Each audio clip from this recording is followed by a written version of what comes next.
Why not try to get involved? Why not try to get it all? Why not, baby? Why not? You should try out. You might like the ball. Why not take me? My name's Astøn, and I'll be your host for today's episode of Lost Movie News. Now make sure you like, comment, and subscribe before we jump into today's episode. Now, our first story of the day is Tim's story. So Tim's story has decided he's going to direct, he's been chosen to direct the new Shaft reboot. It's actually was penned by Kenya Barris. If you don't know, she's the creator of Blackish. She's in like everything. I believe she's writing or she's helping develop the White Man Can't Jump reboot. And Tim's story, he's known but mainly for the first two Fantastic Fours. He's known for the two ride-alongs, and we don't have any information besides that of who's going to do what or like who he wants to be Shaft or anything. Hopefully it's not Kevin Hart. We know he has a nice little history of working with Kevin Hart, especially for the ride-along films. So I mean, besides that, like, we haven't really seen him do anything like this before. Like I said, actually we've seen him do ride-along. So if he can bring some of the good stuff, like I like Ride-Along 1 much more than Ride-Along 2. So he can stick closer to Ride-Along 1, like Ice Cube's character, and bring kind of it's updated. I think he'll do like perfectly fine with this film. So that's all we have for this one. Number 2 is Terminator.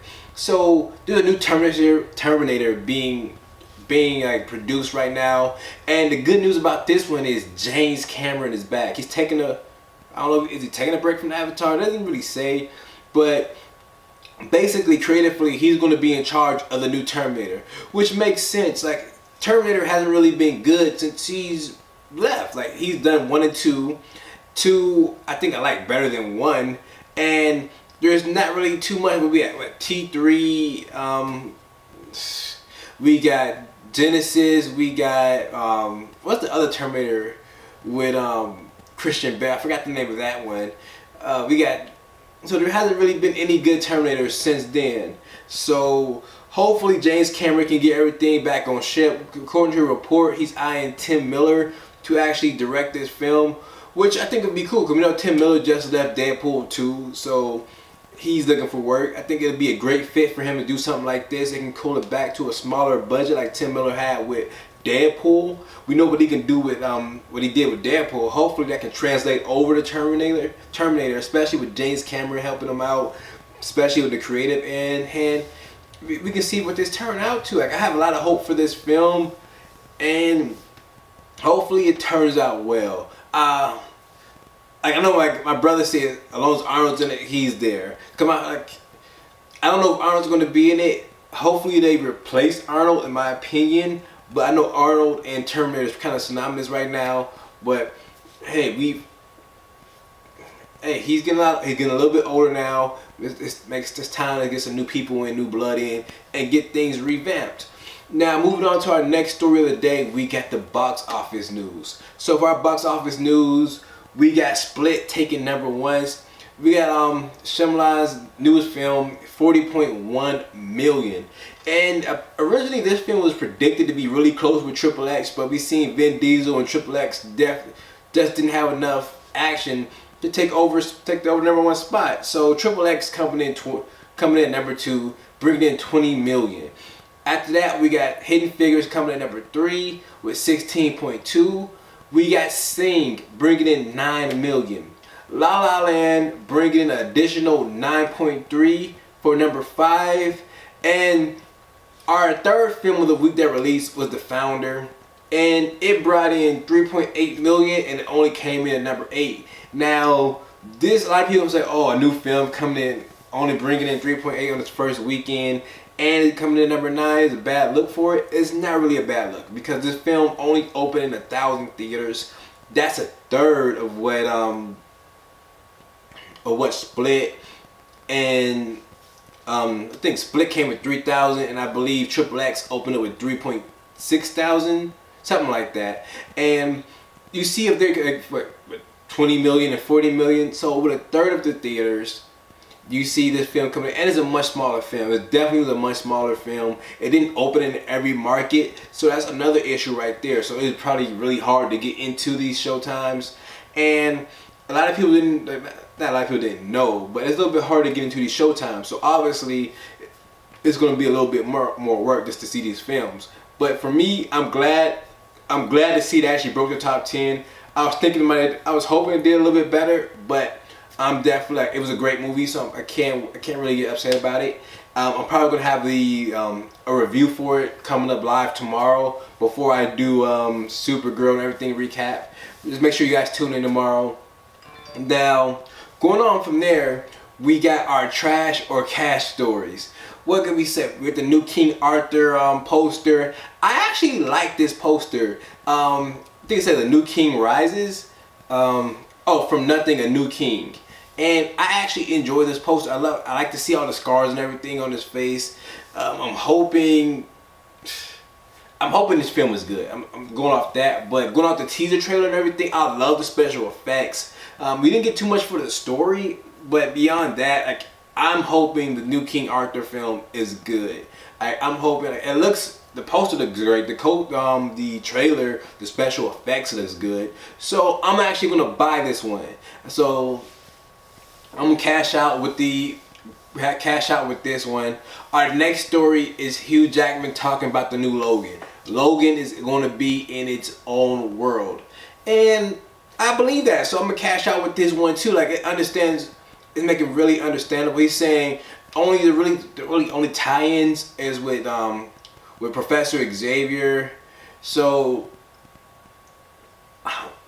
yeah, like, if you watch the X-Men movies, you know that they don't really have a strong continuality. So we see like X-Men 1, 2, and 3, and then from there they're just jumping around doing, like, continuity does not really matter for, does not really matter with Fox when it comes to X-Men. They basically do what they want when they want for these films. And if you watch the Wolverine films, they never really truly fit into the X-Men universe, because we had Deadpool already. Like, a lot of people can say, oh, that's been revamped with the Days of Future Past story. So that's like null and void, that argument. But we seen it's because with Wolverine 2 and then in the Wolverine, he had his claws back. At the end of the movie, his claws were back to bone. But when we go to Days of Future Past, he's back with the adamantium back on his nails.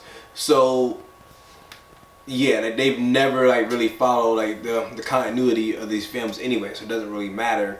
And that was Hugh Jackman basically saying, it makes, you watch these films and they've always been like that. There's always been this own little pocket universe and everything where the Logan films take place at, and that's what's best for the Logan films. And for me personally, I do believe that, which I regret, because I actually would want to see X-23 in the regular X-Men universe. Definitely with Hugh Jackman leaving, that's going to leave a void of Wolverine. So I think X-23 would be a great position to step in. Or I don't think Deadpool they plan on tying in with the main universe. Definitely with him being rated R and the regular universe being PG-13, it's not really going to mesh too well. But hopefully they can find a way to bring X-23 over.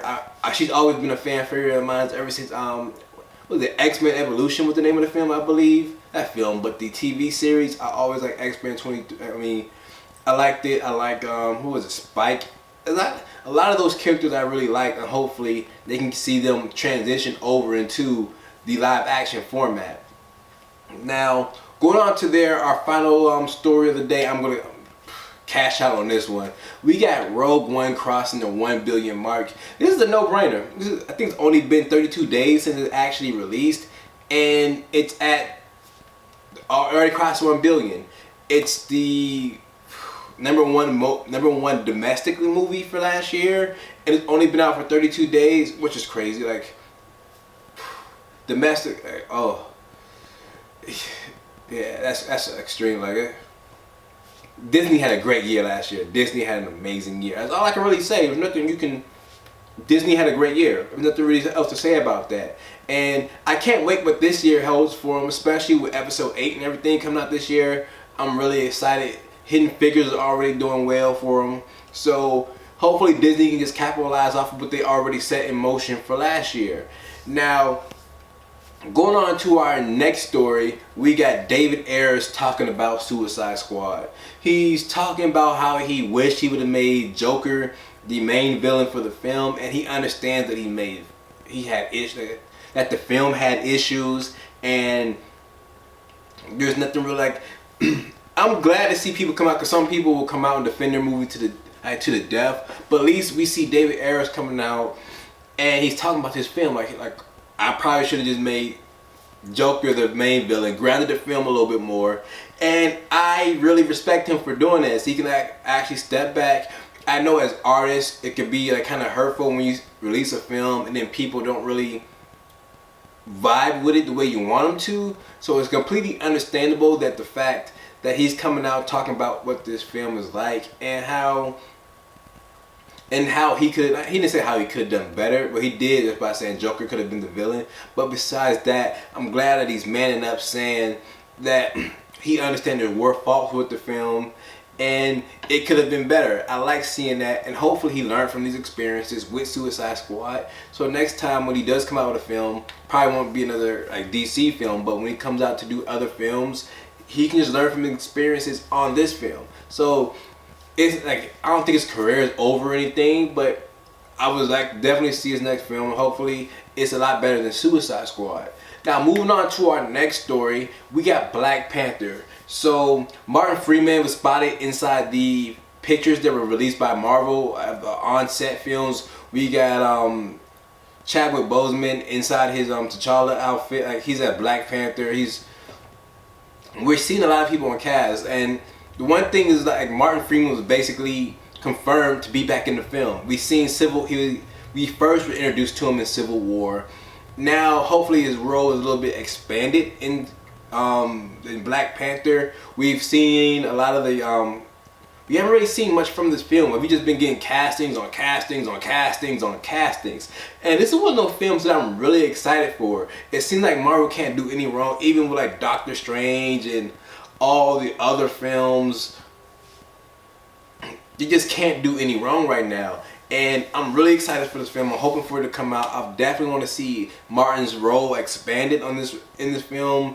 He's playing a diplomat that's basically a U.S. diplomat that's stationed in Wakanda, and I wonder how this is going to turn out, especially with Bucky being wanted. And if you've seen spoilers, if you've seen Captain America: Civil War, Bucky was actually sent to Wakanda and put on ice there under their protection to see, basically to help him out, help maybe get those Hydra codes taken out of his head, so he can stop being a sleeper agent.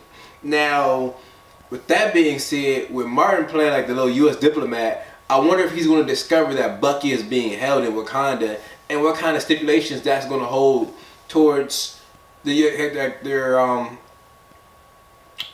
treaty with the U.S. Now, going on to that, we have more Star Wars news. Woody Harrelson's role is actually confirmed now. He's going to be playing Garris Shrike, and this character is obviously being brought back into canon. It was from a 1997 book about Han Solo, and now it's cool to see that Disney is still going back into it. I think like basically they're just bringing in a lot of stuff today. Like, they're bringing a lot of things back into canon. We've seen they're taking their first steps of bringing it back in the old, well, probably like the second steps, because we've seen the Old Republic be announced in episode 3, I believe it was. But this is Disney's first like shout out of bringing in the Old Republic. We've seen them mentioning the Mandalorian Wars. If anyone knows, that's from the Knights of the Old Republic video game, the first time we heard about this. So hopefully we can get revving around the corner. But back to the movie news, we have Woody Harrelson being confirmed for his role. And we already knew Woody Harrelson was confirmed for the film, but we just didn't know what character he's playing. And I wonder what type of aspects they're going to keep, like what aspects of them they're going to keep. It's going to be cool to see when he first finally comes out next Christmas. Well, not next Christmas, it would be Christmas after next, but it's actually, it would be this Christmas, it would be next Christmas. But let's see how this turns out. Now, Our next story will be Pitch Perfect. Pitch Perfect released a behind the scene of their day one, not filming, basically just prep, basically, because we seen the girls are all together. We see Rebel Wilson, Anna Kendrick, and they're all basically practicing, getting their choreography down for the songs. They released.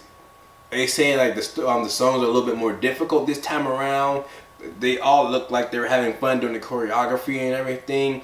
And I actually like these films. I know they're probably not they're not Oscar worthy or anything, but I actually like these films for what they are. The little Glee era is over, but we see Pitch Perfect is still doing pretty decent. Definitely a box office. So it makes sense that this film is coming. I think it's going to be 2 more, they say, or something like that. I don't remember how many more there actually are. I know this isn't the last one. I'm pretty sure there's at least 1 more coming out.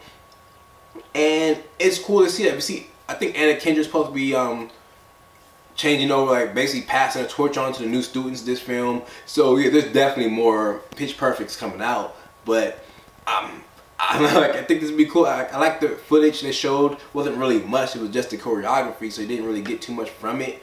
But it was cool to see. I'm glad they're doing that. And on our final story of the day, Avengers Infinity War started filming today. Now, we know both movies are going to start filming at once. They're going to do it all at once. So Infinity Wars and then Avengers 4 are both filming today.